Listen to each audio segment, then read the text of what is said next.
Hello everyone. Today breakfast వచ్చేసి ఉప్మా అండి. వాతావరణం చల్లగా ఉంది. ఇలా చల్లగా ఉన్నప్పుడు వేడివేడిగా కారం కారంగా పలచగా ఉప్మా చేసుకొని తినడం అంటే మాకు చాలా ఇష్టం అండి.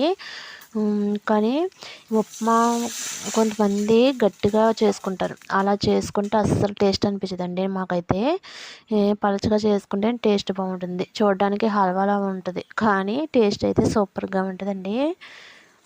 ఉప్మా అయితే చాలా బాగా వచ్చిందండి. చాలా టేస్ట్గా అయితే ఉంది.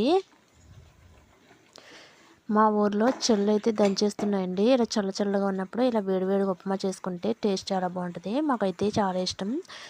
మీకు మరి ఏమి ఇష్టమో కమెంట్ చేసేయండి. బాయ్ అండి. Thank you.